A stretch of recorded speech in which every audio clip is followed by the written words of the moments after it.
Before we begin, take a moment to get comfortable. Let your arms go heavy, your breath slow. And as you listen, feel free to leave a comment sharing what time it is, where you are, and what city or village you're listening from. It's love to know. And if you'd like more quiet stories like this one, don't forget to subscribe so they gently appear when you need them most. Now, let's begin. A low bell drifts through the night, its tones softened by distance, wrapped in mist before it reaches your ears.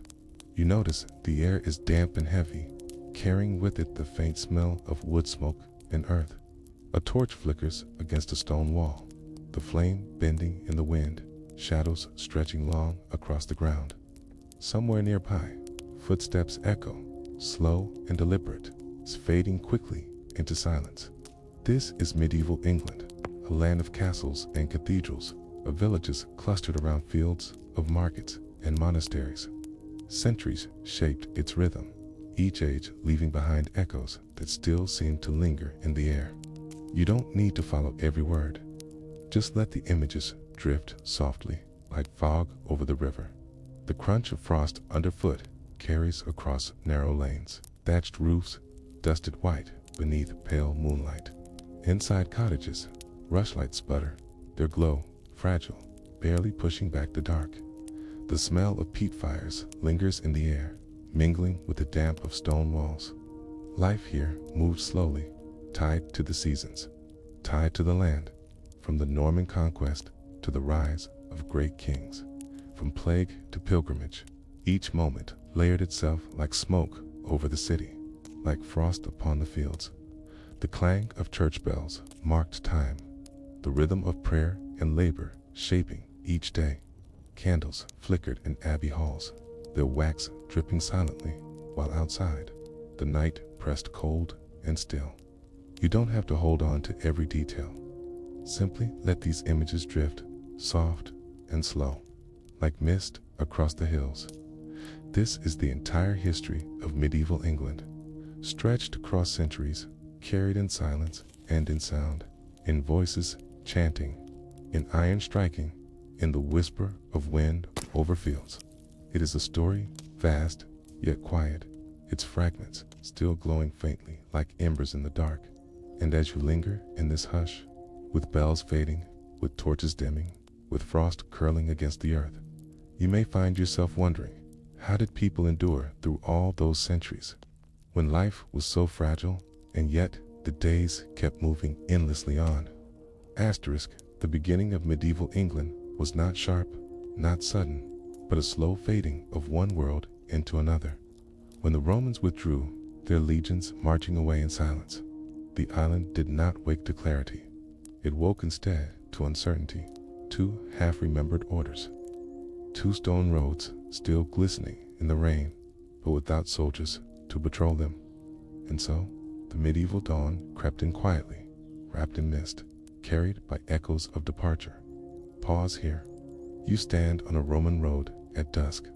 The stones are damp, the air cool, the hedges whisper with wind. Once, this road bore shields, sandals striking in rhythm, banners lifting in breeze.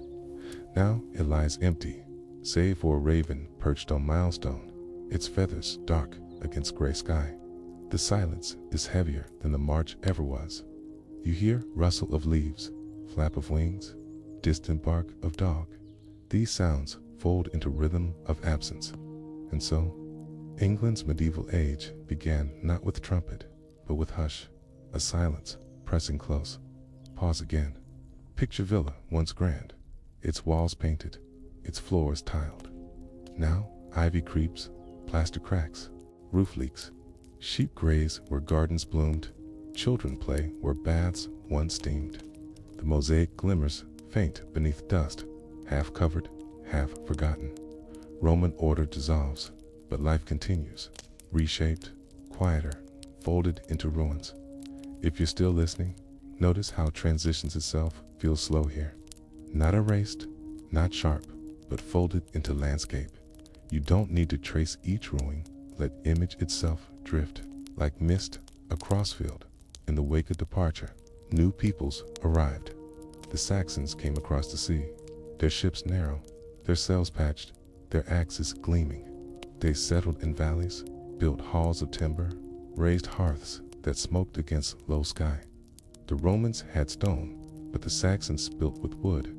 Their world warmer, darker, filled with the crackle of fire, with scent of smoke and earth.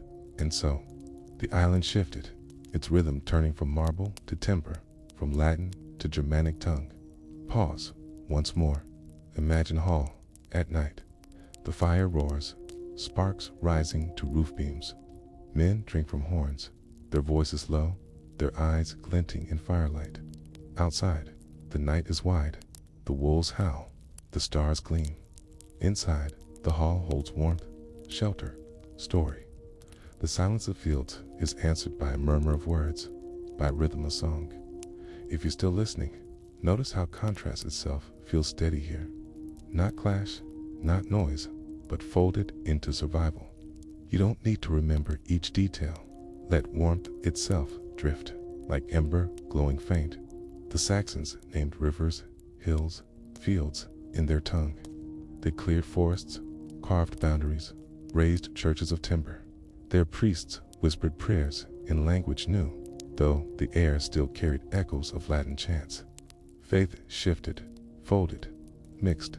The cross standing where shrine once stood, the psalm sung where grove once whispered. And so, the island's spirit bent, reshaped by voices carried on wind, both old and new. Pause again. Picture small church in meadow. Its beams creak, its thatch damp, its altar simple. A priest kneels, his voice soft, his words half Latin, half Saxon. A child watches, curious, tracing cross on chest. Outside, crows call, river murmurs, clouds drift. The faith feels fragile, yet steady, folded into day. If you're still listening, notice how blending itself feels gentle now. Not forced, not harsh, but folded into rhythm.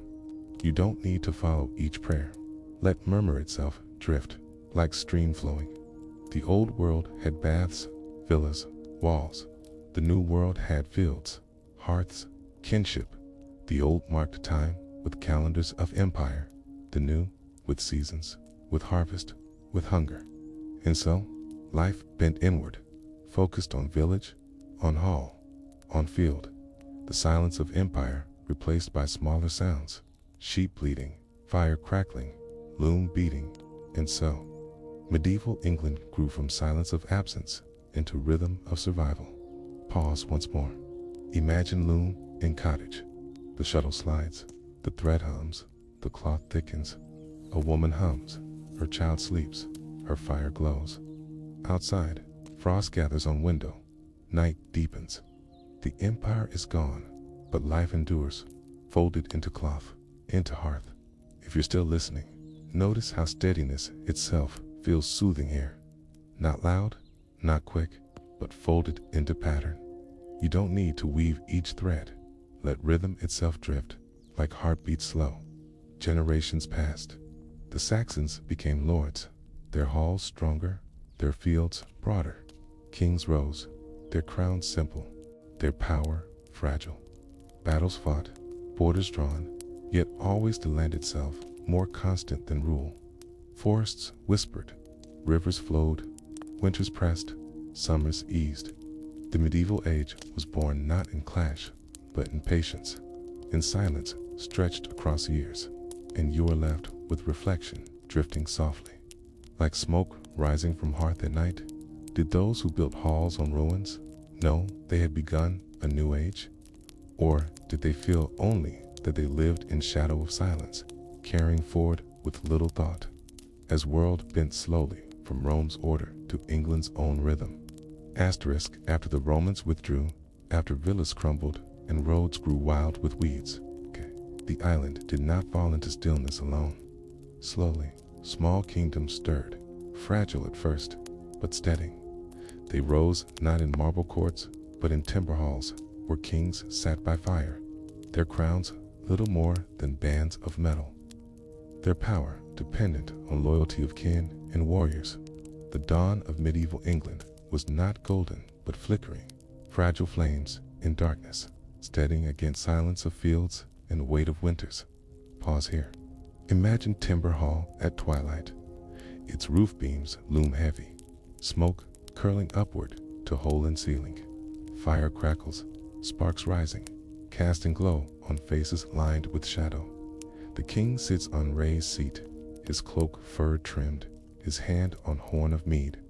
Around him, warriors murmur, their voices low, their eyes glinting. Outside, wind howls, the night pressing.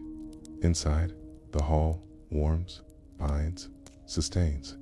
You hear snap of firewood, murmur of voices, rustle of cloaks. These sounds shape rhythm of kingship. And so, power in these early days rested not on walls of stone, but on timber beams, on loyalty spoken by oath, on gifts of rings, on strength of hall against cold. Pause again. Picture winter outside. Snow drifts against doors, frost coats, fields. The hall stands solid, smoke rising from its roof. Inside, warmth glows, stories told, songs sung. The king rewards warrior with arm ring, bronze glinting in firelight. The hall resounds with cheer, though outside, the silence is endless.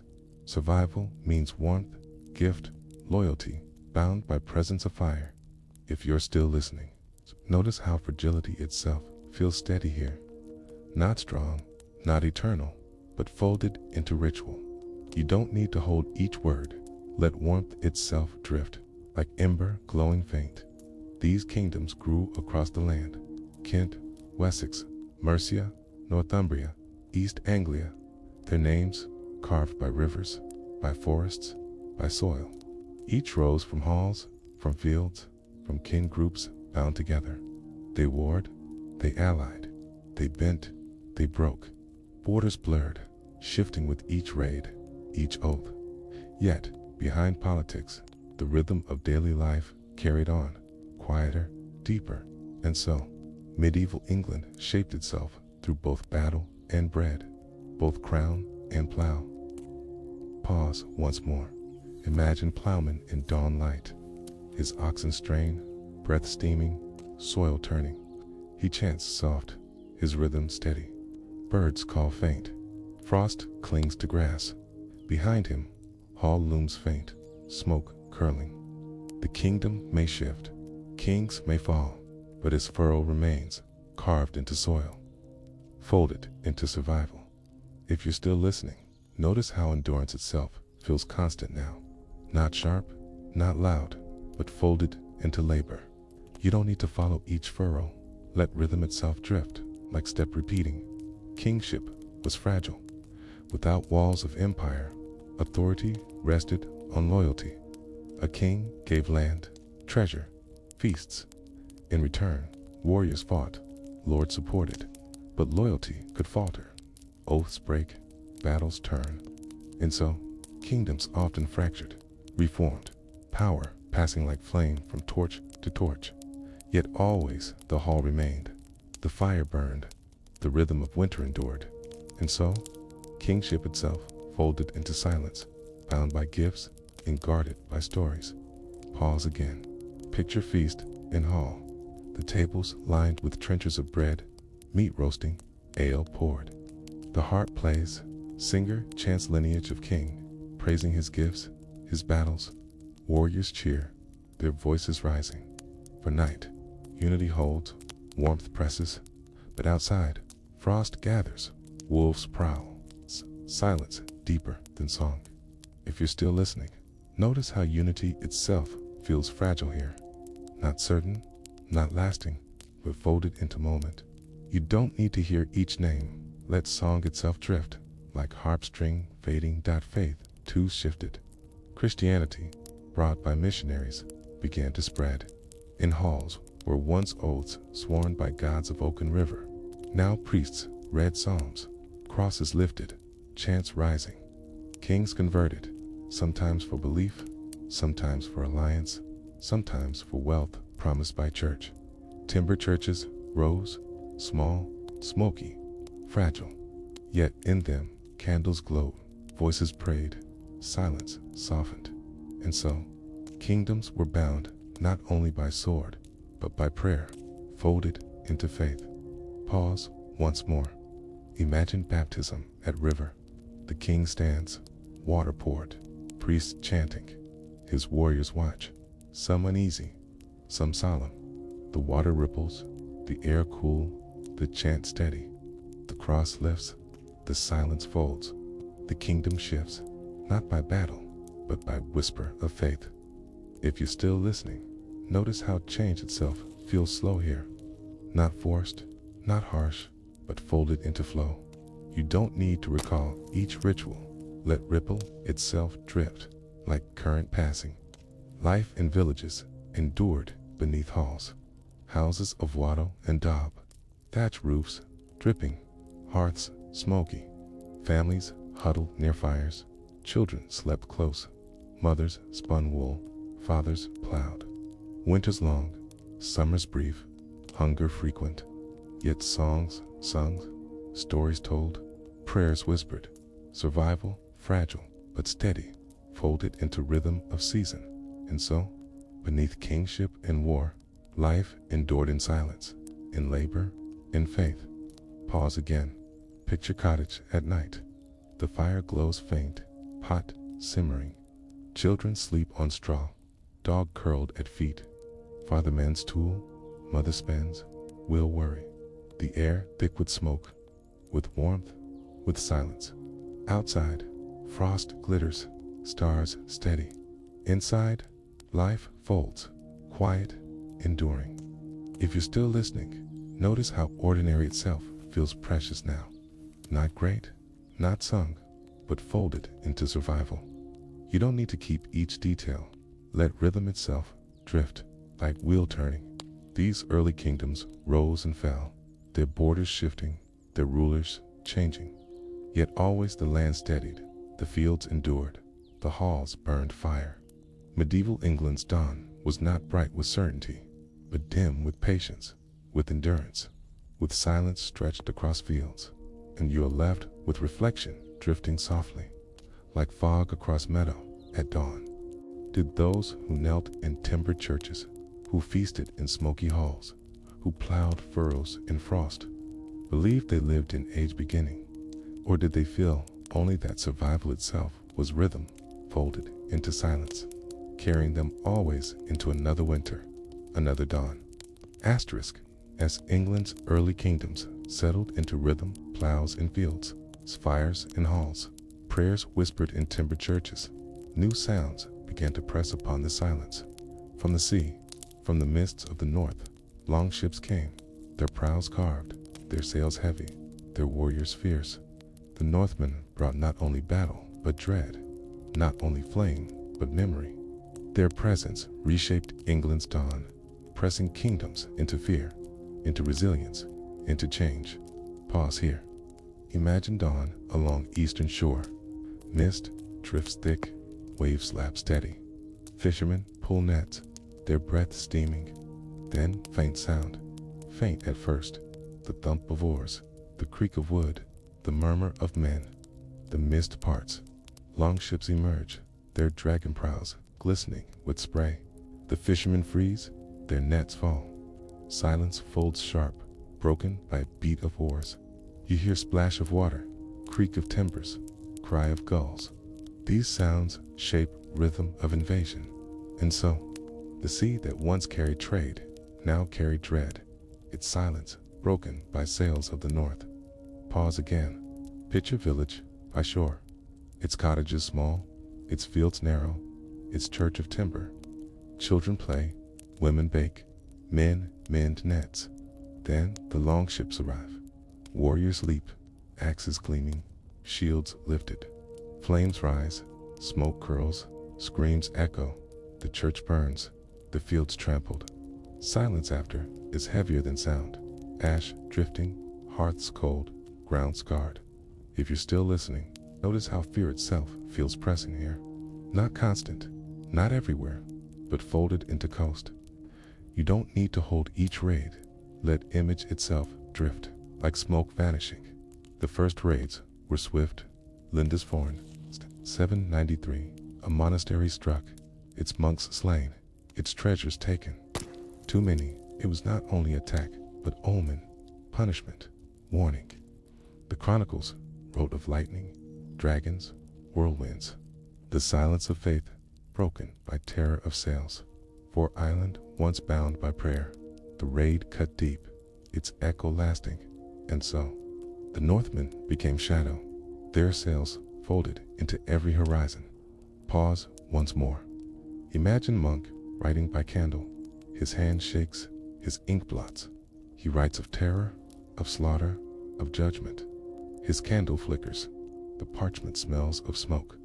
He sets down quill, prays soft, listens to silence, heavy outside.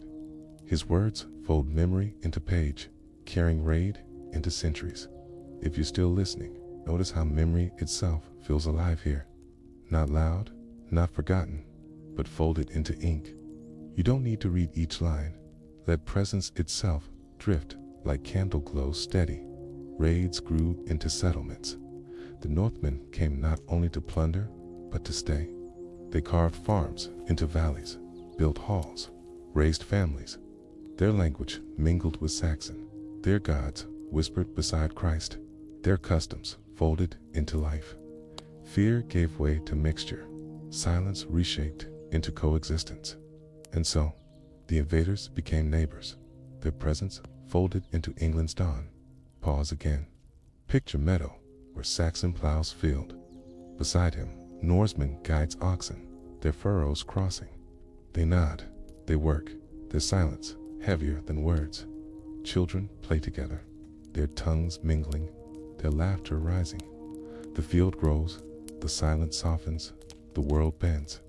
If you're still listening, notice how blending itself feels gentle here.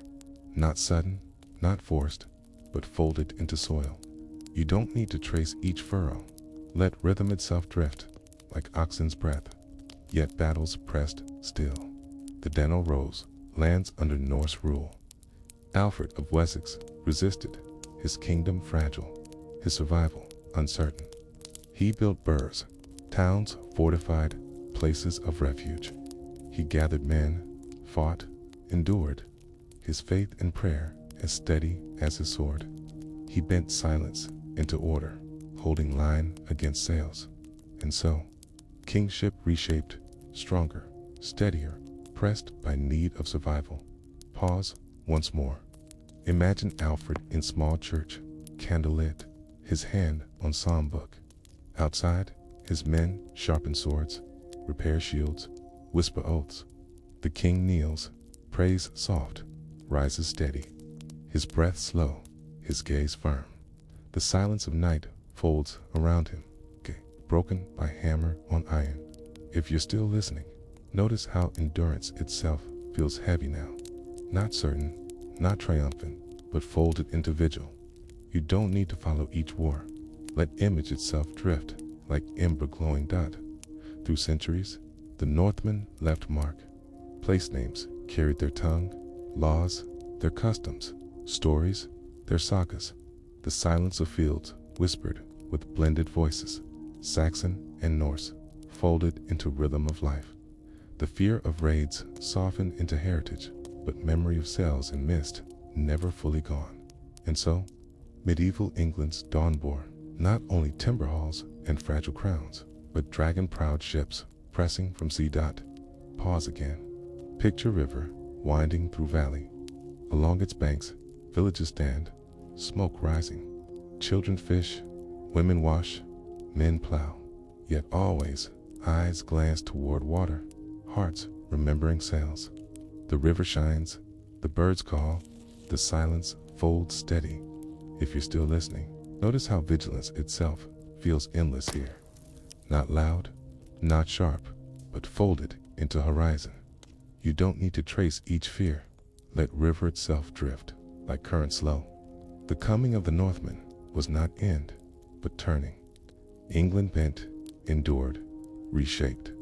Its silence broken, its kingdoms tested, its faith sharpened. Yet always, behind terror, life continued. Plows, cutting soil, fires, warming halls. Prayers whispered in churches rebuilt. The dawn of medieval England darkened, but it did not vanish, and you were left with reflection drifting softly, like mist rising from sea at morning. Did those who watched sails in distance feel they faced end of world? Or did they know only that silence bends, that kingdoms shift, that survival itself is rhythm, carrying them always through shadow into another dawn? After centuries of raids and shifting borders, the island of England began to settle into shape. No longer only patchwork of kingdoms, Mercia, Northumbria, Kent, Wessex, but slowly, carefully, single realm began to form. The Saxons and the Northmen, once enemies, now mingled in villages, in marriages, in customs. The silence that followed war carried not only scars, but beginnings, threads weaving into fabric of unity. Pause here. Imagine meadow at dawn. Mist drifts low, oxen graze, crows call faint. Two farmers stand side by side, one Saxon, one Dane. Their tools lean against fence, their words few. They share bread, nod, begin work. The furrows they cut cross soil, once fought over, but now shared. The silence of field holds not fear, but rhythm of labor. You hear creak of yoke, grunt of ox, scrape of soil. These sounds fold into rhythm of peace, and so, unity grew not from decree alone, but from soil, from hearth, from survival. Shared pause again. Picture hall in Wessex. King sits with cloak heavy, crown simple. Around him, lords gather, some Saxon, some Norse blood. They feast, they drink, they argue, they pledge. The fire glows, harp strings hum, words of loyalty spoken. Yet, beneath cheer lies memory of raids, of battles. Unity fragile, yet binding. If you're still listening, notice how tension itself feels steady here. Not gone, not sharp, but folded into oath. You don't need to follow each name. Let murmur itself drift, like harp note fading. Alfred's heirs carried vision further. Edward the Elder, Thelfield, the Lady of Mercia, pushed north, fortified burhs, gathered lands. Slowly, Saxon power spread, blending with Norse. The dream of single kingdom grew, not sudden, not smooth, but steady, folded into campaigns, into treaties, into silence between wars. And so, England began to breathe as one, though unevenly, its heart beating in Wessex, its body stretched across rivers, forests, hills. Pause once more. Imagine Burr, fortified town, its walls of timber and stone, its streets narrow, its markets small. Traders gather, women carry baskets, guards watch gates. Children run, their laughter light. Beyond, fields stretch, quiet, steady. The Burr is heartbeat of unity, fragile but real. If you're still listening, notice how steadiness itself feels shaping here. Not loud, not triumphant, but folded into habit. You don't need to trace each wall. Let rhythm itself drift, like footstep on stone.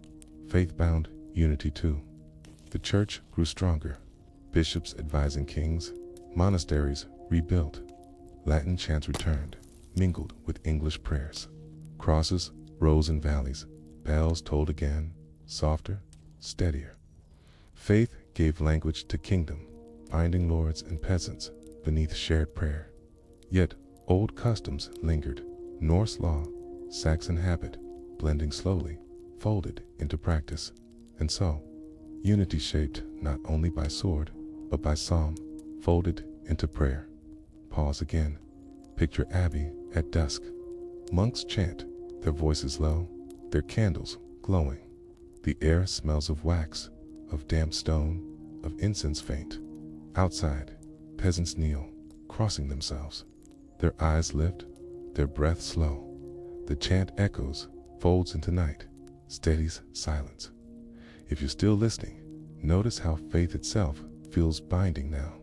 Not forced, not harsh, but folded into rhythm. You don't need to hear each chant. Let echo itself drift like smoke rising. Kingship grew firmer. Edgar the Peaceful crowned, with ceremony, oaths, sworn bishop's blessing. His realm stretched wider, his rule steadier. Yet peace always fragile, threatened by rivals, by ambition, by memory of sales. Unity was breath held, silence fragile, waiting for storm. And so, kingdom forged, not only in triumph, but in caution, folded into vigilance. Pause once more. Imagine coronation at Bath. The king stands, crown simple, bishops chant, nobles kneel. The hall echoes with voices, the air heavy with incense. Outside, crowd cheers, bells ring. Yet above, clouds drift, gray and heavy. The kingdom feels whole, yet fragile, folded into moment. If you're still listening, notice how ceremony itself feels layered now. Not certain, not eternal, but folded into time. You don't need to mark each oath. Let sound itself drift, like bell-tolling dot villages. Meanwhile, carried rhythm of daily life.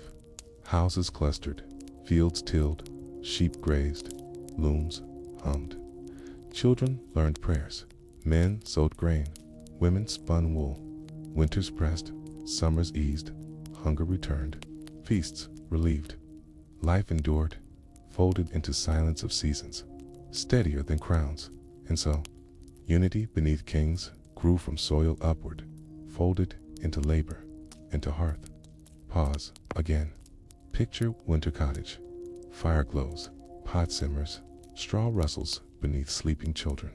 Mother spins, wheel worry. Father carves tool, his breath slow. Outside, snow falls, frost gathers on glass. Silence deep, but hearth holds. If you're still listening, notice how ordinary itself feels eternal here. Not grand, not loud, but folded into breath. You don't need to hold each act.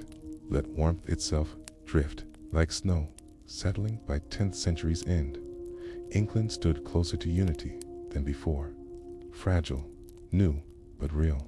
Its kings crowned, its church steady, its villages bound. Yet always, silence waited across channel in Normandy, in shadows of ambition. The dawn brightened, but storm gathered faint at horizon, and you were left with reflection drifting softly, like mist along river at dawn. Did those who knelt at coronations, who plowed furrows, who lit candles in abbeys feel they lived in kingdom whole? Or did they sense only that silence never ended? That unity itself was breath fragile, folded always into waiting shadow. Asterisk, the dream of a united England was never still.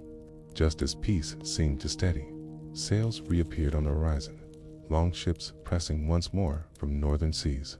These were not small raids, not fleeting flames, but armies, hosts wintering, hosts settling, hosts claiming crowns. The Danish shadows stretched long, their presence bending England again into fear, into bargain, into change. Pause here. Imagine shore at sunrise. Mist heavy, gulls calling. From haze, sails emerge, dozens, then more. Their prows carved, their shields bright, their oars beating rhythm.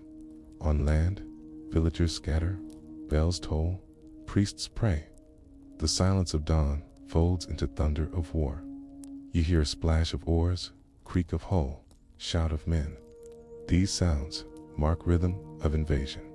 And so, England faced again silence broken by sea, its unity bent by northern shadow.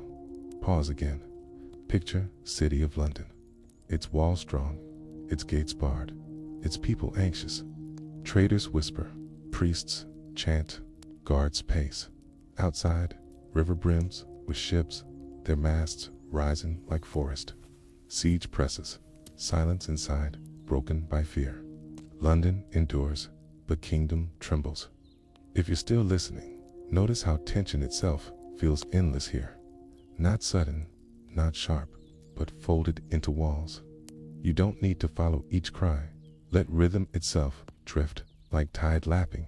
The Danes demanded tribute, Danegeld, silver poured to buy peace. Kings paid, then fought, then paid again. The weight of silver drained coffers. Yet still sails returned, villages burned, churches plundered, yet also Danes settled, farmed, married. England's unity bent, but did not break, folding invader into fabric slowly. And so, the kingdom endured, not by strength alone, but by patience, folded into payment, into compromise. Pause once more. Imagine hall where king counts silver, coins stacked, clink echoing, torches flicker, lords murmur, uneasy. The king sighs, nods, orders, tribute sent. Outside, carts creak, oxen groan, silver borne to ships. The hall falls quiet, silence heavier than loss. If you're still listening, notice how compromise itself feels weary now. Not choice, not triumph, but folded into survival. You don't need to weigh each coin.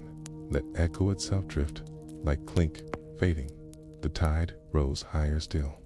By 11th century, Danish kings claimed throne itself. Sweyn, Forkbard, then Canute ruled as monarchs, not raiders. Under Canute, England bent, but also steadied.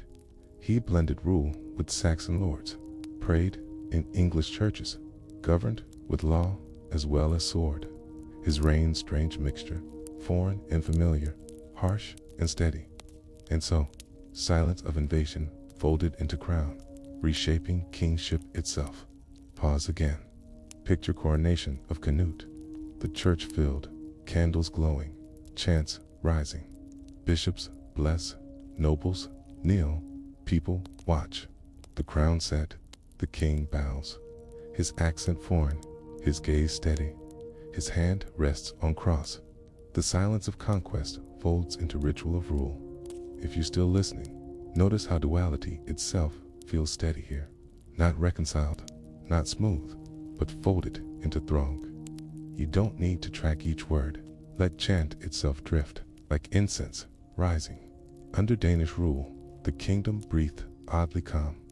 Laws codified, trade flourished, church strengthened. Ships still sailed, but often for governance, not only plunder. Yet memory of raids lingered, silence of fear folded into habit. England's unity held, but its heart uncertain, its future clouded. And so, reign of Canute marked both stability and shadow, folded into history. Pause once more. Imagine market in London under Danish rule. Stalls busy, coins clinking, voices mingled, Saxon, Norse, French. Children laugh, merchants haggle, guards watch. Life hums, steady. Yet in corner, old man mutters of raids past, of fires, of bells. His voice low, his memory heavy. The crowd moves on, but silence of past lingers. If you're still listening, notice how memory itself feels constant here. Not sharp, not loud, but folded into trade. You don't need to recall each stall. Let hum itself drift, like wind in market. After Canute, the crown wavered again. His heirs weak, his realm fracturing. Saxon line restored. Edward the Confessor, crowned, pious, distant. His reign marked by faith more than strength. Yet his lack of heir pressed silence, heavy, a throne waiting, a kingdom fragile. Across channel, Norman eyes watched, their sails prepared. And so, unity forged by war, bent by Dane, steadied by Canute, now trembled again, folded into uncertainty. Pause again. Pictured Edward in chapel at Westminster. He kneels, his hands clasped, his crown plain. Monks chant, candles glow, incense drifts. He prays not for war, but for soul, his silence devout. Outside, lords argue, rivals plot, Normans whisper. The kingdom waits, its breath held, its silence heavy. If you're still listening, notice how fragility itself feels endless now. Not collapse, not triumph, but folded into pause. You don't need to follow each intrigue. Let presence itself drift, like incense slow. By mid-11th century, England stood united in name, fragile in heart. Its soil, Saxon and Norse. its law mingled, its faith strong, its throne uncertain. Silence pressed once more, horizon darkened, shadow of conquest forming across sea dot, and you are left with reflection drifting softly, like tide rising against shore. Did those who prayed in Edward's church, who traded in London, who plowed fields in Donal sense the storm gathering? Or did they believe silence would hold, unaware that sails already swelled in Normandy's harbors? Asterisk, the Danish tide had ebbed, leaving behind memory of sails and ashes, but also law and order that steadied England for a time. With the death of Canute's heirs, Saxon line returned in Edward the Confessor, whose crown sat lighter, his gaze more heavenward than earthbound. His reign brought fewer battles, more chapels, more whispers of saints. Yet beneath prayers, silence thickened, because Edward left no heir. A throne without future is never still. Into that hush, Normandy cast its shadow. Pause here. Imagine Edward's Westminster, its stones pale, its arches lifting higher than halls of timber. Candles flicker against cold stone, incense drifts. Monks chant in rhythm. Edward kneels, his cloak heavy, his hands clasped, his lips moving in prayer. He seems more monk than king, his mind not on fields or ships, but on soul. Around him, lords murmur, their eyes sharper than his. The silence of crown deepens with each passing year. You hear chant of monks, creak of pinch, flutter of flame. These sounds fold into rhythm of uncertainty. And so, while Edward prayed, noble schemed, Normandy waited. Silence stretched, pause again. Picture village beneath abbey shadow. Fields tilled, sheep grazed, children play. Yet rumors drift even here that Edward promised crown to Duke of Normandy, that Harold Godwinson plots, that lords divide. The peasants hear, but plow still, their silence steady. For them, kingdom is far, hunger nearer. If you're still listening, notice how distance itself feels steady now. Not erased, not sharp, but folded into soil. You don't need to weigh each rumor. Let rhythm itself drift, like furrow cut slow. Edward's reign closed, with no child, no heir. His death in 1066 opened silence, vast. The wooden council of nobles crowned Harold Godwinson swiftly, a choice of necessity, of power. But across the channel, William of Normandy prepared sails. Claiming crown promised, his gaze steady, his faith iron. The silence before battle pressed heavy, heavier than plague, heavier than storm. And so, England stood on brink, its crown fragile, its silence full. Pause once more. Imagine shore of Normandy, ships lined, their planks tarred, their sails folded. Men sharpen swords, men shields, pray before crosses. Priests bless, captains shout, oars creak. William walks among them, his cloak dark, his eyes fierce. The silence before embarkation hums, charged, unbroken. If you're still listening, notice how anticipation itself feels endless here. Not action, not noise, but folded into pause. You don't need to picture each sword. Let presence itself drift, like sail, waiting for wind. Meanwhile, Harold faced storms of his own. From Norway came Harold Hardrada, Viking king, claiming throne by blood. The north burned again, Stamford Bridge drenched with blood. Harold fought, triumphed, but weary. His men bled, his strength bent, and in that weariness, the Norman sails rose. And so, silence broke into march, into clash, into fate. Pause again. Picture Harold's men after Stamford Bridge, their cloaks torn, their swords nicked, their breaths ragged. Fires burn, bodies lie, ravens circle. The men sit in silence, their eyes hollow, their limbs heavy. They have won, but victory tastes of ash. Then word comes, William has landed in the south. The silence deepens, heavier still. If you're still listening, notice how exhaustion itself feels sharp now. Not triumphant, not joyous, but folded into hush. You don't need to count each step. Let weariness itself drift like smoke rising. Harold marched south, weary men dragging feet, yet bound by loyalty, by need. William waited, his army fresh, his cavalry fierce. The field at Hastings would shape centuries, though those who fought did not know. They saw only hill, shield wall, sky heavy with gulls. The silence before charge pressed louder than battle, and so England's Saxon dawn reached its dusk, folded into shadow of Norman sails. Pause once more. Imagine night before Hastings. Harold lies on cloak, his men around him, fire crackling faint. They murmur, pray, sleep restless. Across field, William's camp, steadier, priests, blessing, men, sharpening swords. The stars shine cold, the silence between camps wide. Both sides wait, breath held, the night endless. If you're still listening, notice how waiting itself feels eternal here. Not loud, not rushed, but folded into breath. You don't need to follow each face. Let silence itself drift, like star fading. The battle dawned. Arrows whistled, shields clashed, horses thundered. Harold's men held their wall steady, their silence breaking only with cry. But the tide turned. Norman cavalry pressed, Saxon wall bent. Harold fell, arrow or blade, no one certain.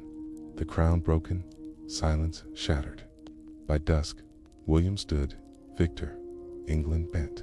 Medieval age turned, and you are left with reflection drifting softly, like mist over battlefield at night. Did those who stood on hill at Hastings, who lifted shields, who prayed, who fell? No, they lived in moment reshaping centuries. Or did they feel only silence, folded into clash, carrying them into dusk of Saxon England and dawn of Norman shadow? Asterisk after Hastings, after the shield wall broke and Harold fell, England bent beneath Norman tread. William crowned at Westminster, his crown heavy, his gaze iron, his tongue French. Yet coronation was not enough. To hold a kingdom, stone must rise, and silence must be reshaped. And so, across the land, castles grew stark, sudden, their towers thrust against sky, their shadows long. Pause here. Imagine hill where once only sheep grazed. Now men labor, earth piled, timbers hauled. A mound rises, ringed with ditch. On top, timber keep built, its walls sharp, its gate narrow. Smoke rises from fires, hammers clang, voices shout. The hill no longer quiet, but shaped into fortress. Silence folded into stone. You hear thud of axe, creak of cart, clang of hammer. These sounds mark rhythm of conquest. And so, castles stood as teeth across land, Norman order biting into soil. Pause again. Picture London, within old Roman walls. William orders great tower raised. Stone hauled, mortar mixed, masons shaping. Slowly, white tower climbs, pale against sky. Below, market hums, boats, crowd river, children watch tower grow. The silence of city bent, shadow of stone falling across Thames. If you're still listening, notice how presence itself feels pressing now. Not loud, not sudden, but folded into skyline. You don't need to trace each stone. Let rhythm itself drift, like chisel, echoing castles spread wide. Matanville, at first, timber quick to raise, ditches dug deep. Later, stone, stronger, thicker, lasting. They were not homes alone, but symbols, commands. A castle spoke power without word, its silence heavier than speech. Villagers plowed in its shadow, markets gathered at its gate, rebels thought twice beneath its gaze. And so, Norman rule etched not only in law, but in shadow of wall, folded into landscape. Pause once more. Imagine village by castle, cottages of thatch, smoke curling, fields tilled. Above, stone keep looms, its windows narrow, its walls sheer. Children play, but their eyes lift often. Farmers bow heads, their plows steady. The castle silent, but its silence speaks louder than bell. If you're still listening, notice how dominance itself feels constant here. Not shouted, not explained, but folded into presence. You don't need to see each tower. Let shadow itself drift, like cloud passing. Language too shifted. French of court, English of field, Latin of church. 3 tongues mingled, blended. Lords spoke one, peasants another, priests a third. Words folded into each other slowly, shaping future speech. The silence between tongues was bridge, not barrier, binding kingdom and sound new dot and so. Conquest pressed, not only on soil, but on tongue, folded into voice. Pause again. Picture market at town's edge. A Norman lord bargains in French. A Saxon woman sells in English. A priest records in Latin. Voices overlap. Laughter rises. Coins clink. Children mimic, mixing tongues.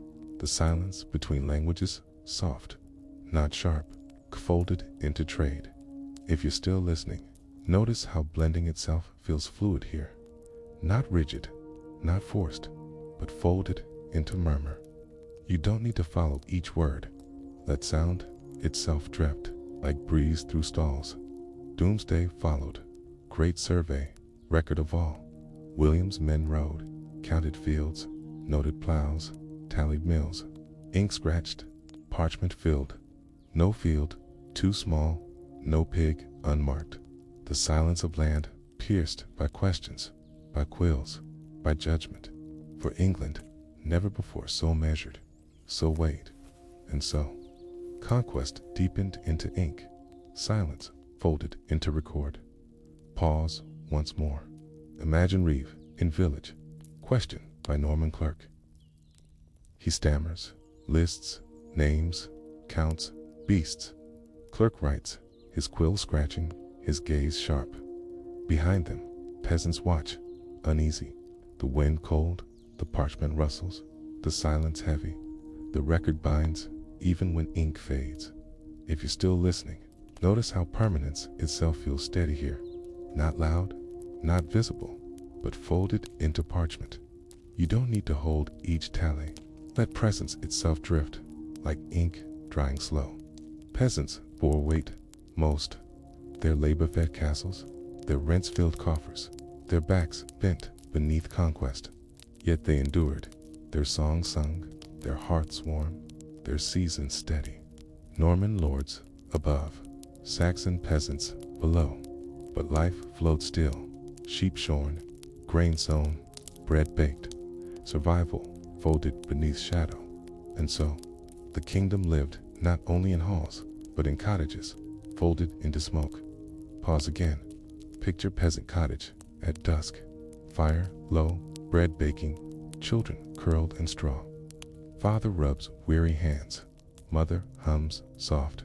Outside, castle looms, stars glow. The silence inside, warm, steady, folded against cold.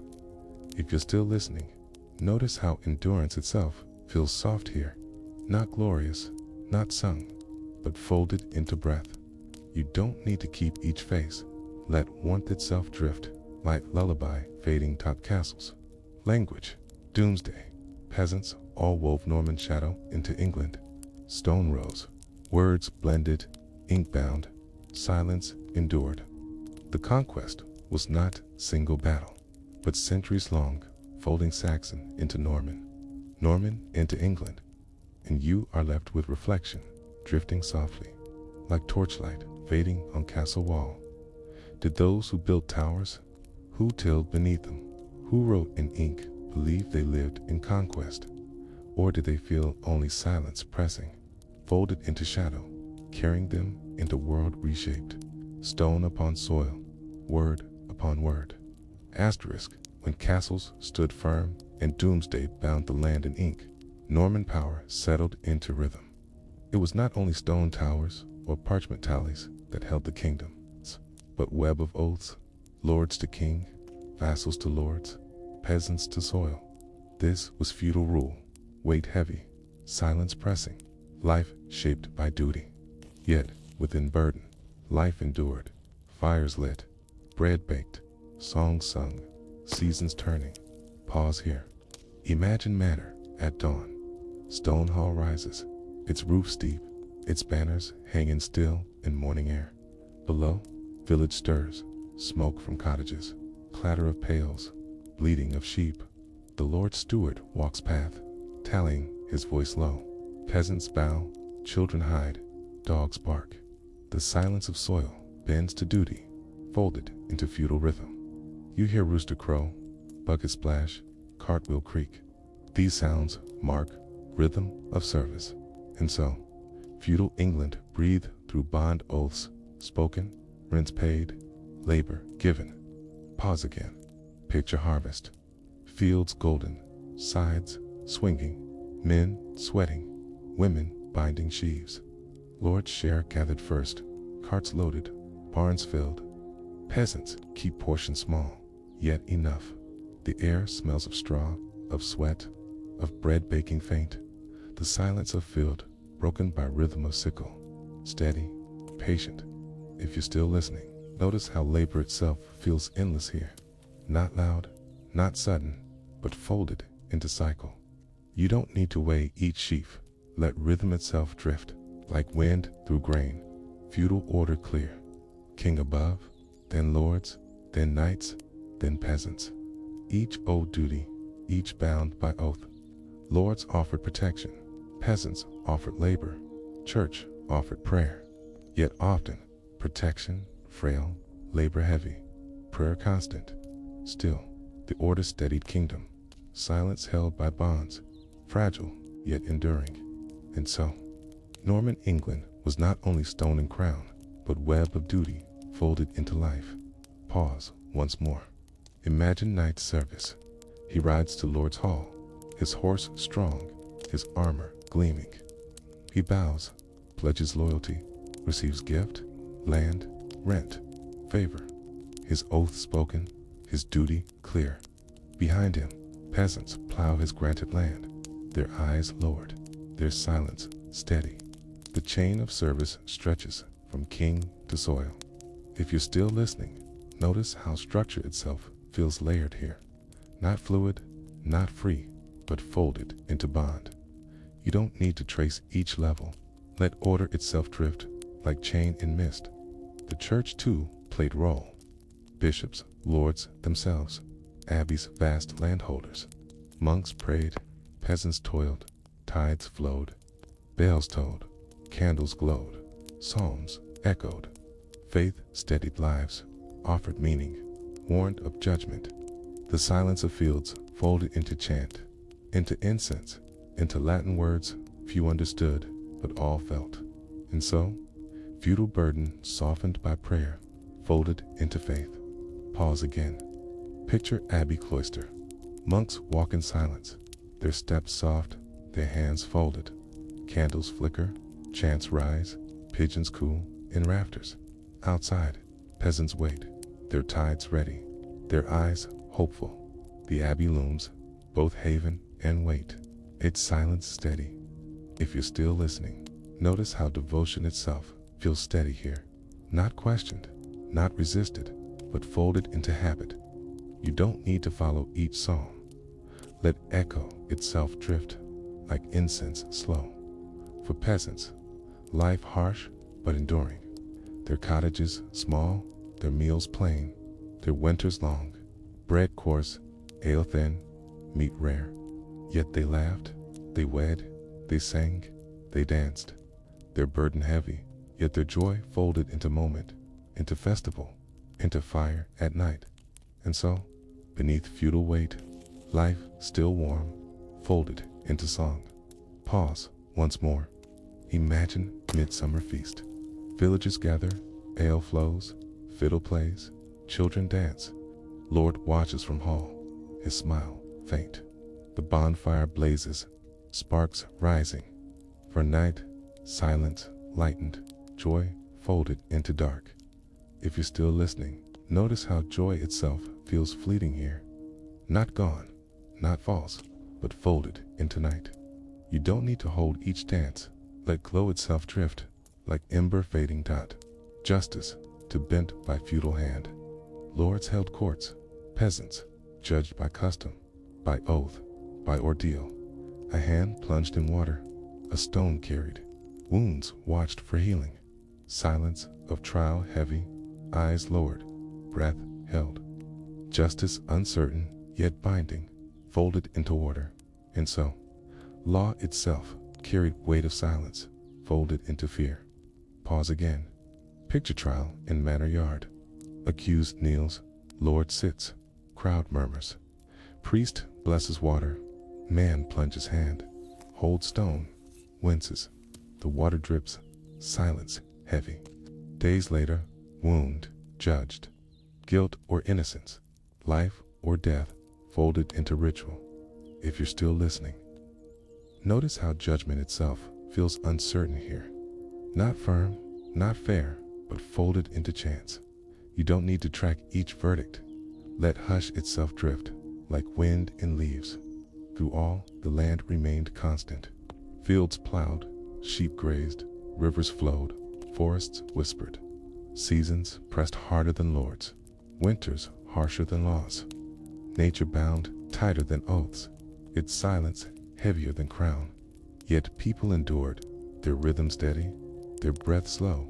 And so, feudal England lived not only under stone, but under sky, folded into earth. Pause once more. Imagine frost at dawn. Fields white, cottages smoking, peasants stamping feet, breath steaming. The Lord's hall looms, but cold, sharper, hunger nearer. The silence of winter folds over land, broken only by cough, by crow, by creak of wood. Yet fires lit, bread baked, life endures. If you're still listening, notice how endurance itself feels eternal here. Not triumphant, not grand, but folded into breath. You don't need to follow each hardship. Let stillness itself drift, like snow falling. And so the Norman world pressed. Castles loomed, doomsday bound. Lords ruled, peasants toiled, priests prayed. Silence reshaped into duty, into faith, into survival. The weight of feudal rule heavy, yet life folded within, steady as seasons, enduring as stone. And you are left with reflection, drifting softly, like bell echoing in frosty dawn. Did those who bowed to lords, who paid tithes, who danced by fires, feel they lived beneath shadow of conquest? Or did they know only their own silence, breath slow, hands weary, heart steady, carrying them through feudal night into each new dawn? Asterisk, the weight of feudal order pressed heavy, yet within its shadow, the days of England unfolded quietly, like threads woven into tapestry. The Normans ruled from towers of stone, the peasants bent to plow, the church tolled bells through mist. But life was not only duty and burden, it was market and pilgrimage, rumor and rebellion, feast and famine. The silence of conquest folded into murmur of every day, steady, enduring. Pause here. Imagine Market Square within shadow of castle. Stalls lean, their cloth canopies flutter in breeze. Merchants shout, hawking wares, bread warm, fish salted, cloth dyed, tools forged. Children tug at skirts, dogs bark, coins clink. Above, keep looms silent, its shadow falling across cobbles. The noise of market folds beneath watchful silence of stone. You hear caw of crow, clang of smith's hammer, shuffle of feet. These sounds mark rhythm of exchange. And so, life beneath conquest carried not only fear, but trade, folded into barter and coin. Asterisk, pause again. Picture Pilgrim Road. Men and women walk, staffs in hand, badges pinned to cloaks. They tramp through mud, pray at wayside shrines, sleep beneath stars. Their breath clouds and cold, their voices murmur hymns.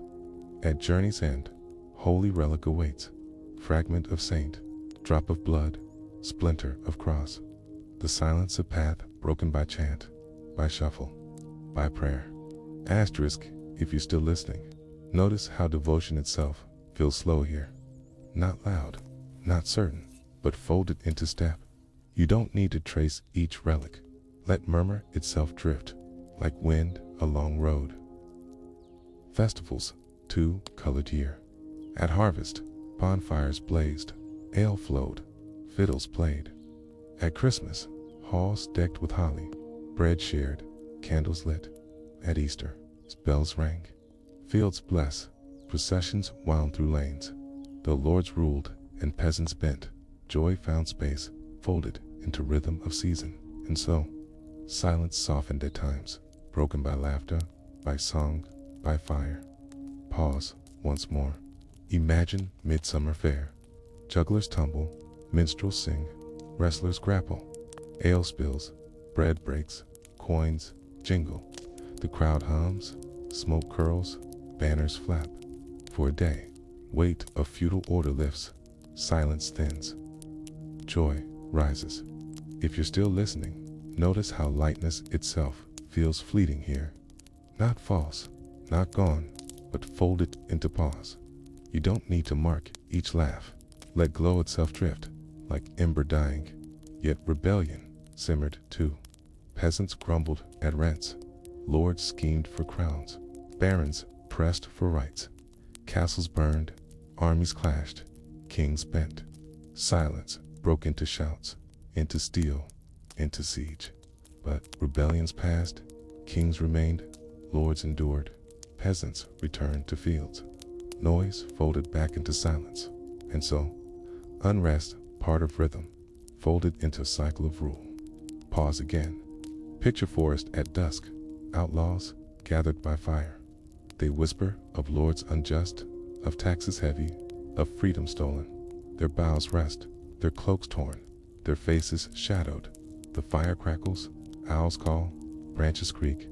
The forest holds their silence, heavy, waiting. If you're still listening, notice how resistance itself feels hushed here.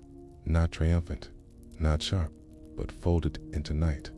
You don't need to weigh each plot. Let shadow itself drift, like smoke curling. Everyday burdens pressed hardest in hunger. When harvest failed, granaries empty, bellies hollow. Bread thinned, ale watered, children cried. The silence of winter broke into cough, into sigh, into prayer. Yet spring returned, soil turned, grain sown again, hunger folded into endurance.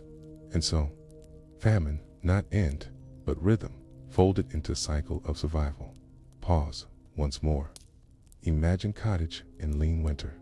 Pot thin, bread small, fire low. Mother rocks child, father stares at embers. Outside, snow falls, stars cold.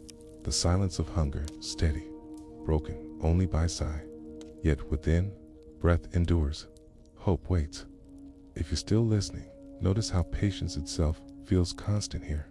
Not loud, not bright, but folded into breath. You don't need to taste each hunger. Let stillness itself drift, like snow settling. Amid it all, stories carried life. Minstrels sang of kings, saints, battles. Tales whispered of Arthur, of dragons, of saints walking fields. At hearth, grandmothers told children of spirits in woods, of miracles, of curses. The silence of night, broken by word, by story, binding memory, easing fear. And so, silence softened by song, folded into tale. Pause again. Picture hall in evening. Fire glows, harp plucked, singer chants, lineage of lords, story of saint, tale of hero. Warriors nod, peasants listen, children dream. The song echoes, the silence folds, hearts steady. If you're still listening, notice how imagination itself feels soothing now. Not sharp, not heavy, but folded into night. You don't need to follow each word. Let melody itself drift, like flame flickering dot.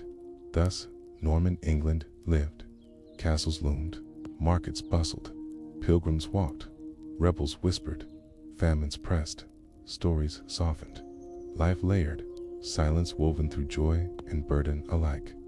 The conquest was shadow, but life beneath it steady, folded into rhythm of day dot, and you are left with reflection drifting softly, like mist curling at castle moat. Did those who traded in markets, who walked pilgrim roads, who whispered rebellions, feel they lived in age of shadow?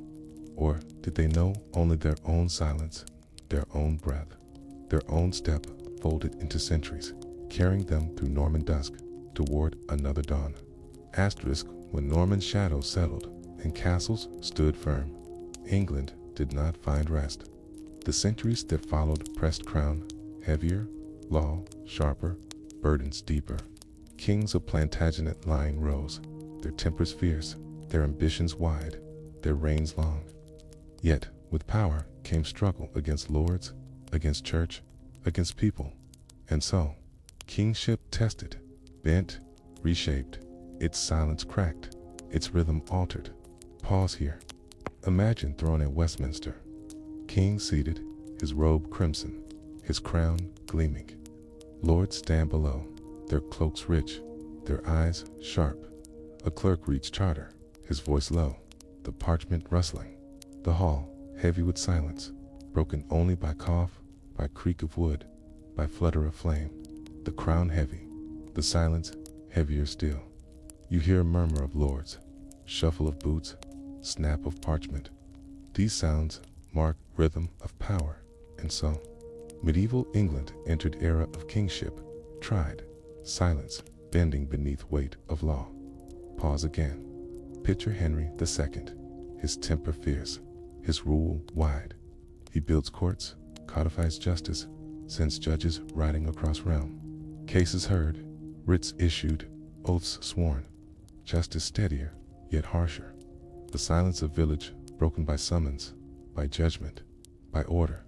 The crown pressed closer, its shadow longer. If you're still listening, notice how order itself feels heavy here. Not sudden, not loud, but folded into habit. You don't need to trace each writ. Let rhythm itself drift, like hoofbeats fading. Yet even kings clashed with church. Thomas Becket, archbishop, once friend, became rival. Henry raged, his words sharp, his anger great. 4 nights rode, Becket slain in Canterbury, blood-staining stone. The silence after deeper than shout, the cathedral hushed, the candles dim. And so, kingship pressed against the altar, silence broken by martyrdom. Pause once more. Imagine Canterbury Cathedral, the nave wide, candles flickering, incense drifting. Becket kneels, prayers whispered, knights rush, blades fall, cries echo, stone stained.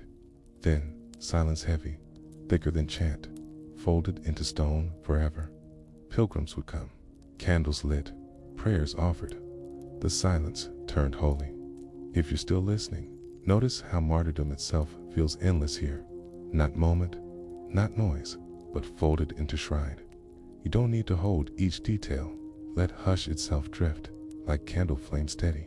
Kings pressed further. Richard the Lionheart rode to crusade. His crown left, his realm strained.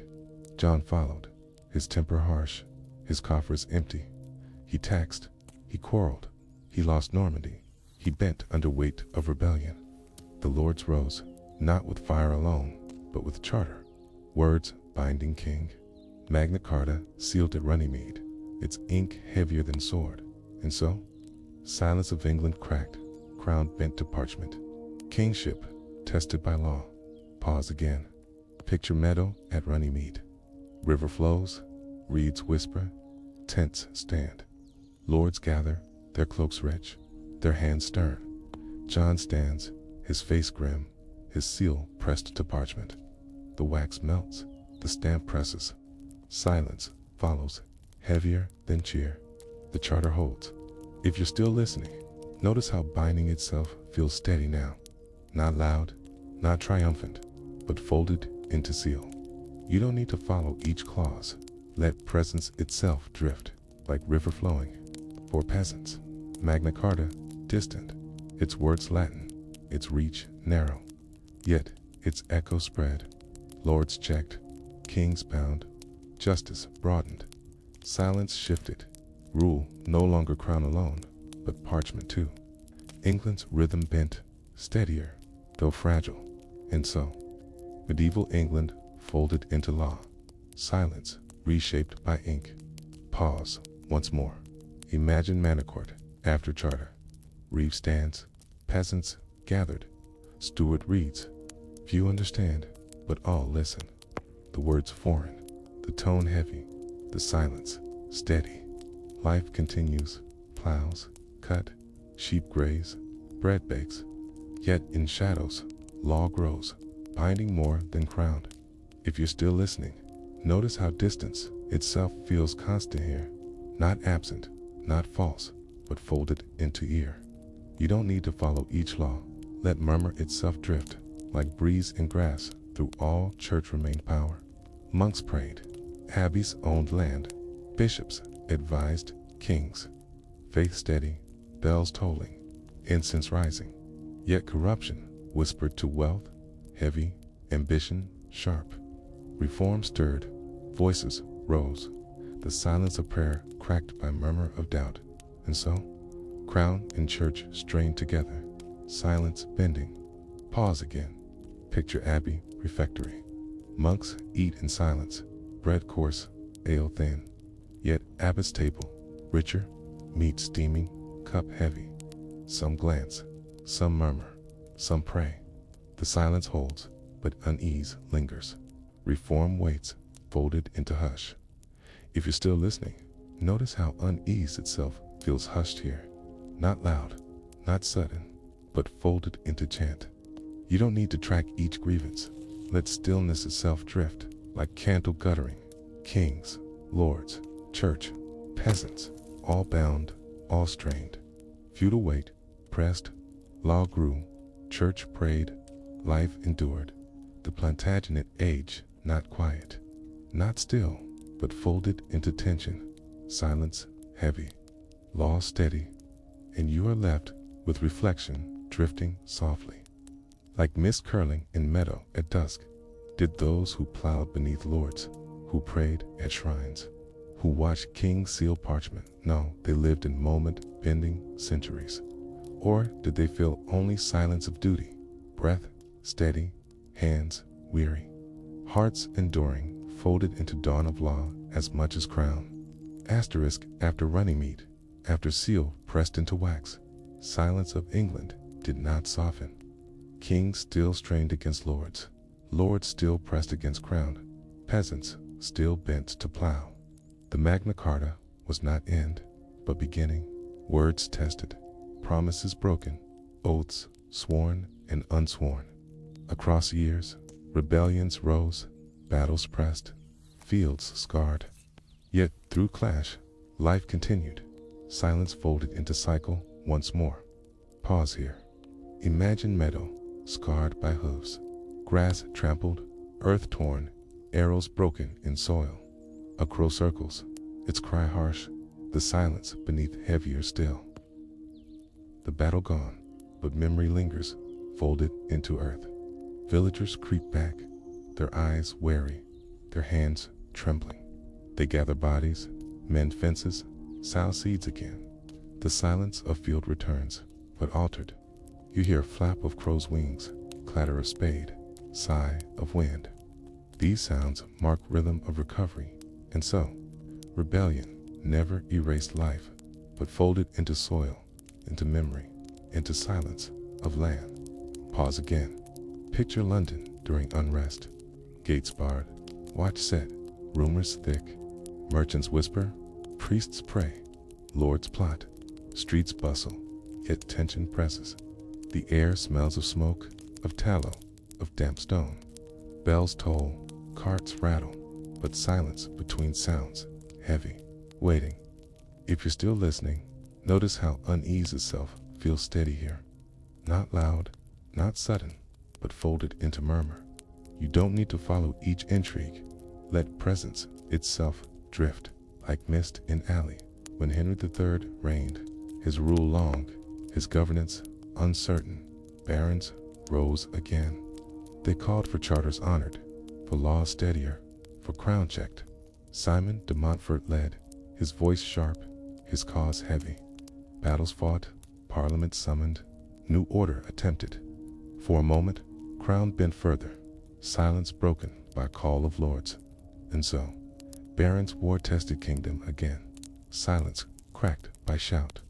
Pause once more. Imagine de Montfort's parliament. Hall crowded, lords seated, knights summoned, even burgesses present. Murmur fills air, parchment rustles, quills scratch, words of law debated, oaths spoken, prayers whispered. The silence of centuries shifts, something new begun. If you're still listening, notice how change itself feels slow here. Not sudden, not bright, but folded into voice. You don't need to follow each clause. Let murmur itself drift like quill scratching. But rebellion cost blood. Battles raged, lose. Evesham, de Montfort slain, his body torn, his cause broken. Yet memory lingered. His parliament remembered. His voice echoed. The silence of crown cracked, even in defeat. And so, rebellion failed, but idea endured, folded into future. Pause again. Picture field of Evesham after battle. Grass stained, armor broken, banners trampled. Wind whistles, rain falls, blood seeps into soil. Survivors limp, carrion birds gather. Silence folds heavy. Yet children later play here. Shepherds graze, sheep, crops grow. The land forgets, but remembers too. If you're still listening, notice how memory itself feels double here. Not erased, not whole, but folded into ground. You don't need to count each loss. Let silence itself drift like rain falling. For peasants, rebellion distant, their duty steady. So reap, pay, pray. Wars passed above, lords clashed, kings shifted. Yet hunger returned, winters pressed, children cried. Their silence deeper, folded into soil. And so, kingdom bent by war, but life endured beneath, folded into breath. Pause once more.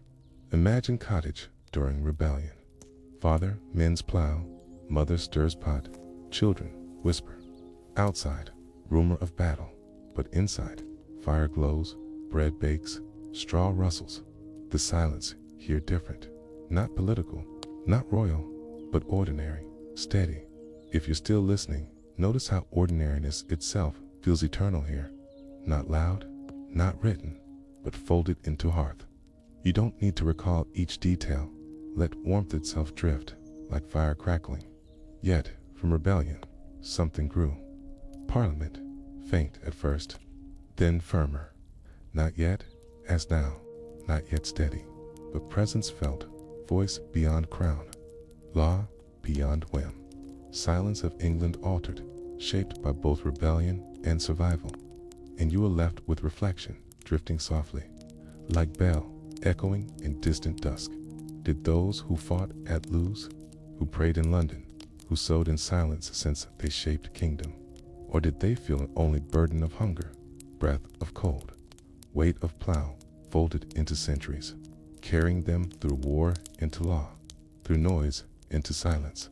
Asterisk, when barons' wars ended and de Montfort's voice faded into soil, England did not rest. Instead, crown pressed harder, stretching wider, reaching deeper. Kings like Edward I sought not only to rule, but to shape law, to conquer neighbors, to bind kingdom tighter. The silence of fields, once steady, now trembled beneath hoofbeats of armies, beneath echo of statutes, beneath weight of wars that seemed never to end. Pause here. Imagine Westminster Hall beneath Edward I's vast timber roof arches. Torches burn, courtiers murmur, clerks read statutes, quills scratch, words recorded, law codified, property, crime, duty, service, justice sharper, crown heavier. The silence of centuries bent into ink, folded into parchment. You hear scratch of quill, murmur of clerk, cough in hall. These sounds mark rhythm of governance, and so, crown reached into every manor, every village, Silence reshaped by statute. Pause again. Picture Welsh valleys, hills green, rivers winding, sheep grazing. Then armies march, banners bright, trumpets loud, hooves, thunder. Castles rise, stone piled, towers lifted. Wales subdued, its silence cracked. Edward's conquest heavy, folded into landscape forever. If you're still listening, notice how conquest itself feels layered here. Not swift, not whole, but folded into stone. You don't need to follow each fortress. Let shadow itself drift, like cloud over hill. Scotland, too pressed. Wars waged, Wallace rose, Bruce fought, battles raged. Edward stern, relentless, his hammer of Scots heavy. Villages burned, fields scarred, men slain.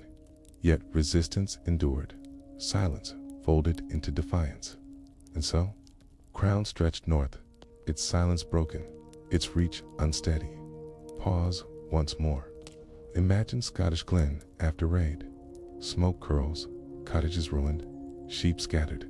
Survivors huddle, their eyes hollow, their breath misting and cold. The silence deep, broken only by sob, by crow. The land holds both ruin and endurance. If you're still listening, notice how endurance itself feels sharper now. Not joyous, not whole, but folded into hush. You don't need to mark each wound. Let stillness itself drift, like mist in glen. Edward's statutes, though harsh, reshaped kingdom. Law steadier, property firmer, courts wider. The king's justice extended, binding lords, shaping villages. Silence of peasants, pierced by summons, by judgment, by writ. Yet order also steadied, protection firmer, trade broader. Crown heavy, yet law steadied life. And so, silence, bent not only by war, but by parchment, folded into justice. Pause again. Picture manor court under Edward. Reeve calls names, peasants answer, steward reads writ. Quills scratch, seals pressed, judgments given. Outside, oxen low, children play, dogs bark. The silence of village pierced, but bound tighter. If you're still listening, notice how law itself feels binding here. Not cruel, not light, but folded into habit. You don't need to track each case. Let murmur itself drift, like brook running. Peasants bore weight still. Their labor-fed armies, their rents paid taxes, their fields scarred by wars. Yet their rhythm endured, plowing, sowing, reaping, baking. Seasons steadied them more than kings. The silence of earth deeper than crown. And so, beneath statutes and wars, life endured, folded into soil. Pause once more. Imagine field at dusk. Farmer leads oxen, wife gathers wood, children chase geese. Cottage smoke rises, bread bakes, fire glows. The castle looms, distant, crown far, but soil near. The silence warm, folded into hearth. If you're still listening, notice how ordinary itself feels eternal here. Not loud, not written, but folded into breath. You don't need to hold each detail. Let warmth itself drift, like ember glowing. Edward's successors faltered. His son weaker, his grandson turbulent. Barons rose again, parliaments grew louder, people restless. Law steadier, but crown less certain. Silence bent, sometimes fractured, sometimes held. Kingdom shifting, never still. And so, Plantagenet age pressed on, crown and charter clashing, silence reshaped. Pause again. Picture Parliament in later reign. Hall crowded, lords murmuring, knights debating, burgesses whispering. Clerks write, king listens, sometimes grudging, sometimes yielding. The air thick with talk, yet silence between words heavy. Something larger, stirring voice of many, not one. If you're still listening, notice how growth itself feels hushed here. Not finished, not loud, but folded into murmur. You don't need to follow each word. Let hum itself drift, like hive, buzzing.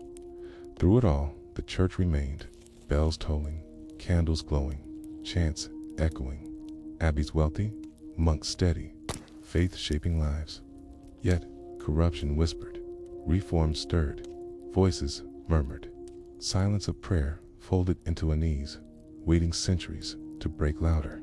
And so, crown, law, church, people, all bound, all strained, silence, holding, but never still.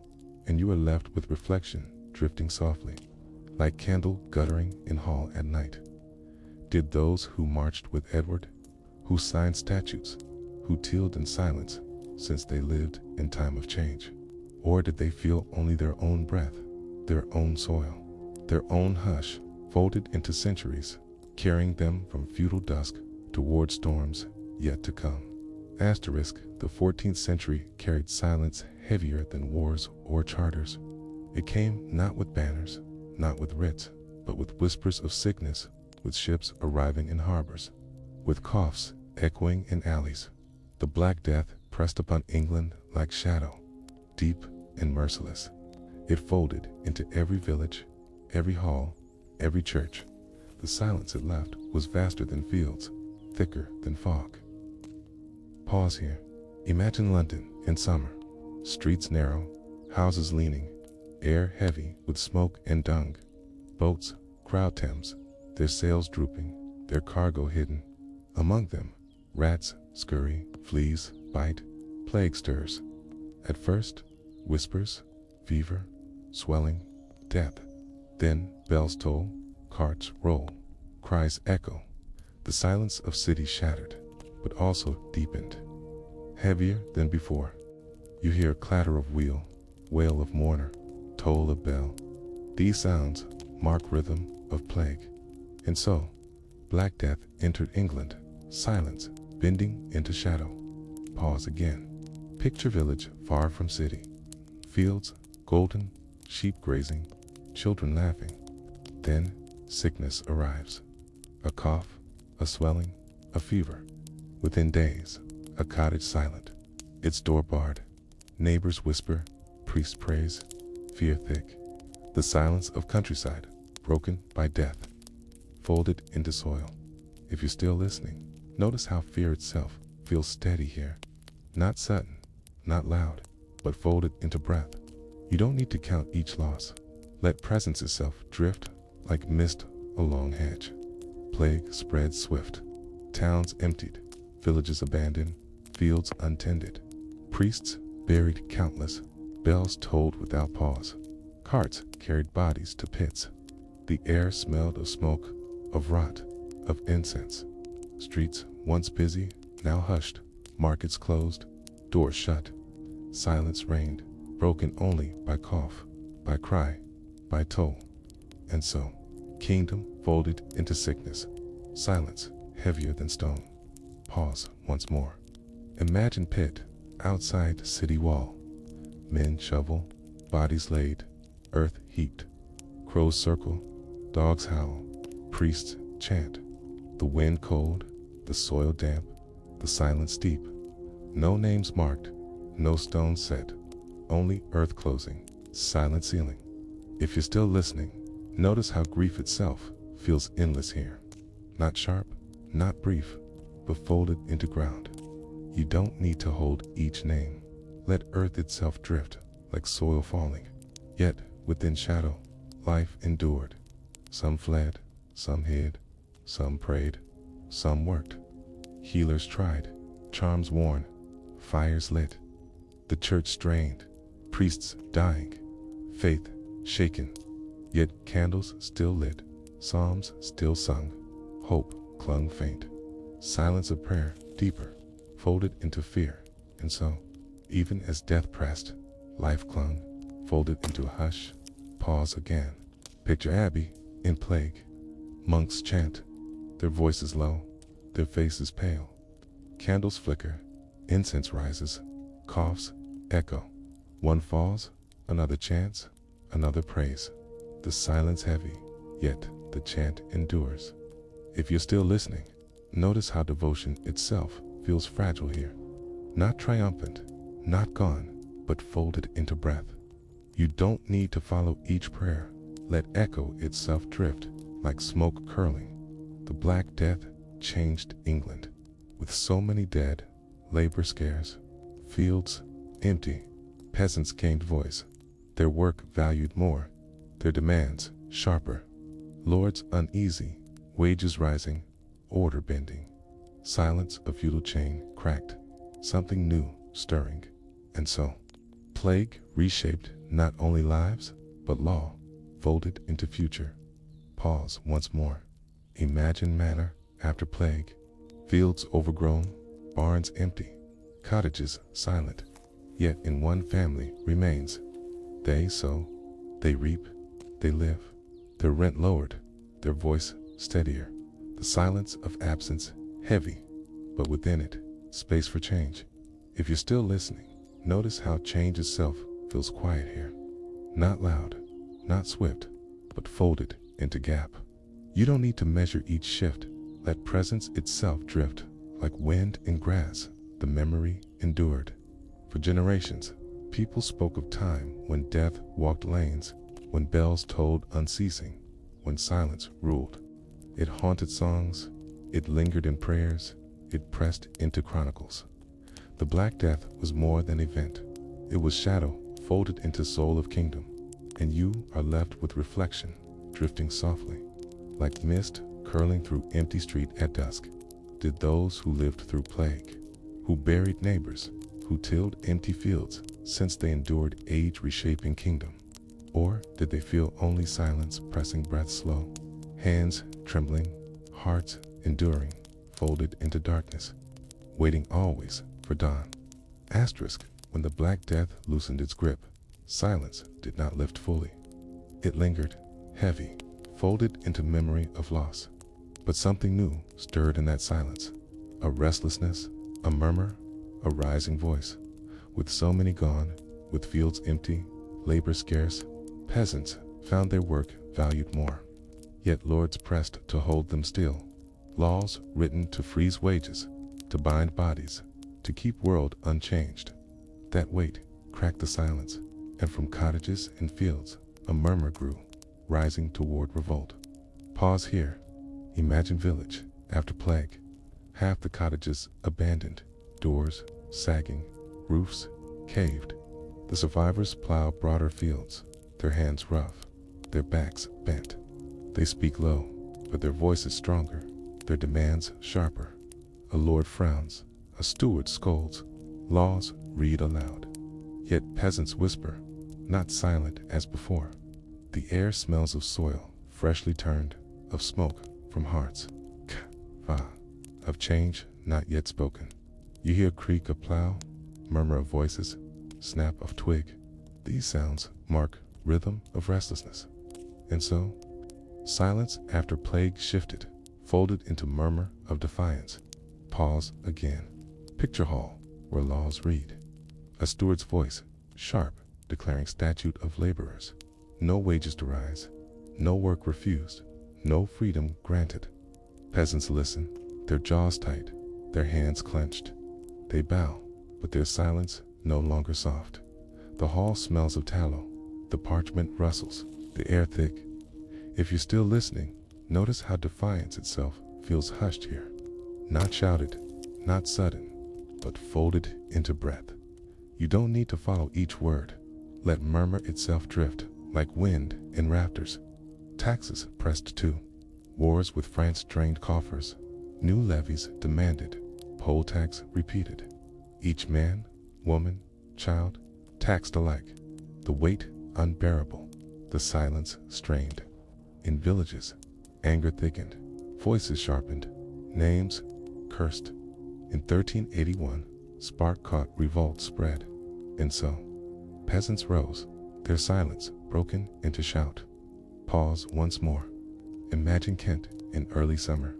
Men gather in field, their staffs in hand, their voices rising. They chant, they curse, they swear. A preacher speaks, his words sharp. All men equal, no lord above another.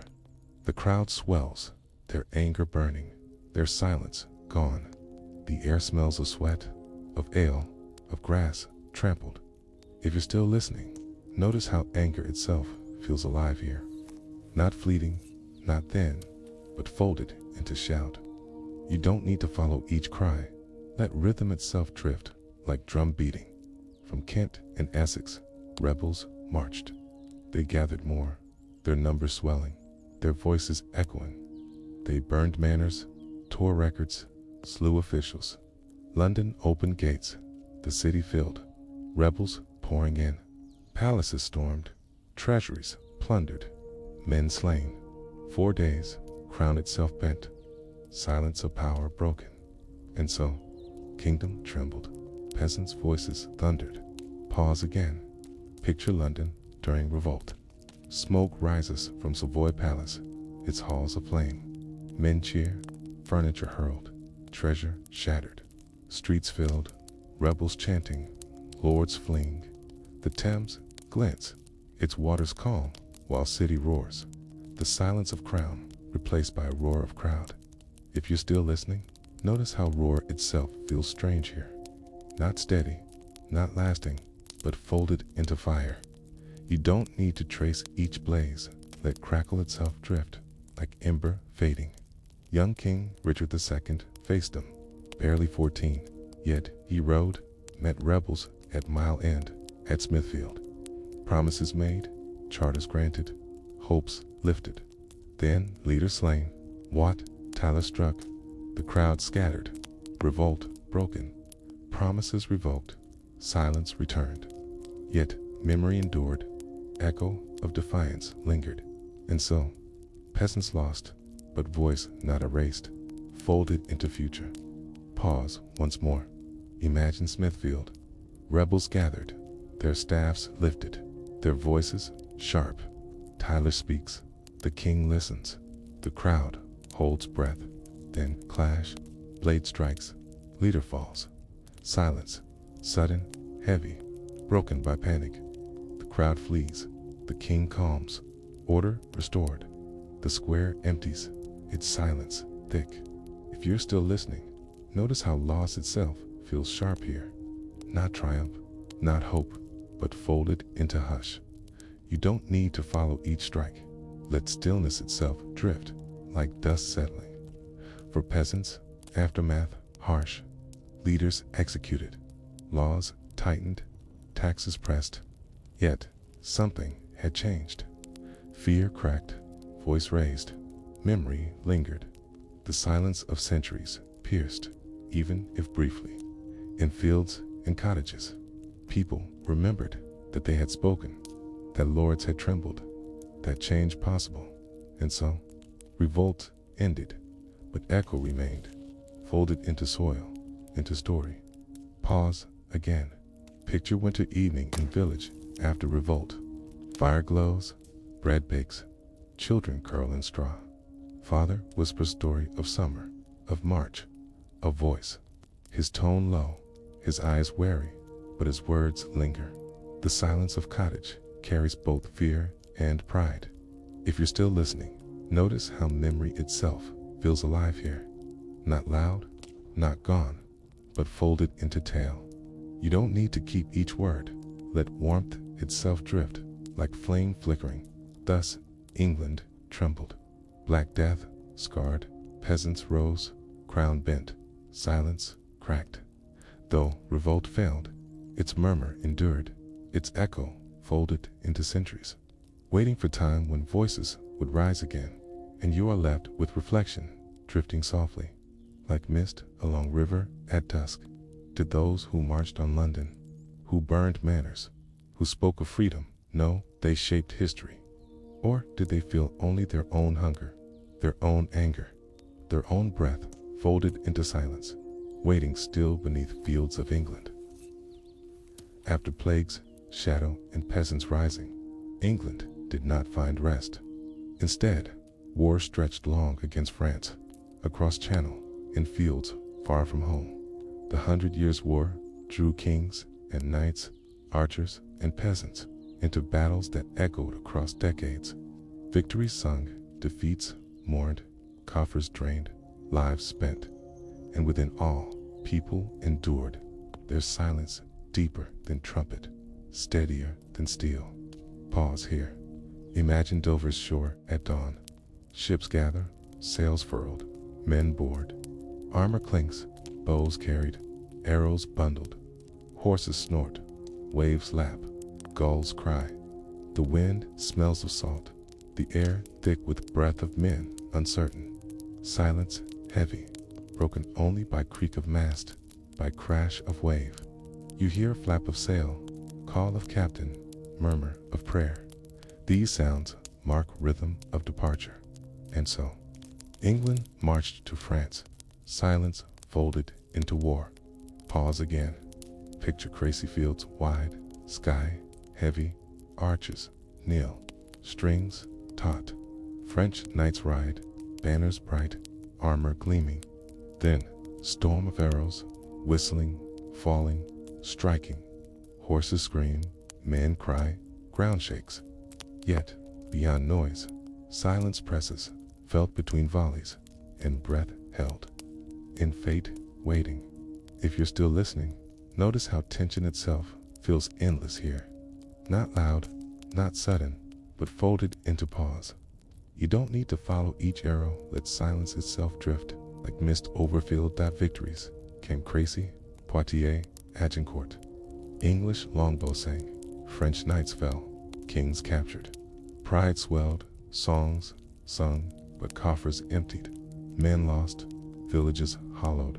War glory weighed heavy on those left behind. And so, triumph folded into burden. Silence heavy at home. Pause once more. Imagine village during war. Men gone, fields thin, women plow, children sow.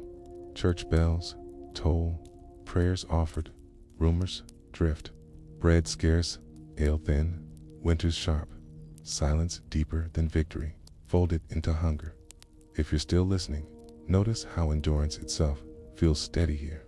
Not bright, not loud, but folded into soil. You don't need to mark each absence. Let breath itself drift like smoke from hearth. The crown strained too. War costly, taxes pressed, parliaments summoned. Lords quarreled, commons grew louder, kings faltered. Richard II fell, Henry IV rose, crowns wavered, silence cracked. Civil wars loomed, houses divided, York and Lancaster poised, and so silence bent not only abroad, but within, folded into storm. Pause again. Picture council hall. Lords argue, their voices sharp, their hands clenched. Clerk writes, king silent, crown heavy. Outside, rain falls, wind moans, villagers wait. The silence between words thicker than speech. If you're still listening, notice how division itself feels constant here. Not resolved, not clear, but folded into murmur. You don't need to follow each quarrel. Let tension itself drift, like rain on roof. For peasants, war and crown distant, hunger near. They paid taxes, gave sons, heard rumors. Yet their rhythm endured. Sow, reap, bake, pray. Their silence, deeper than politics, folded into fields. And so, kingdom shaken, but soil steady, folded into life. Pause once more. Imagine cottage at night. Fire low, bread coarse, children curled. Father sighs, mother hums, wind rattles, shudder. Outside, war rages, crowned ships, but inside, silence holds. If you're still listening, notice how ordinariness itself feels eternal here.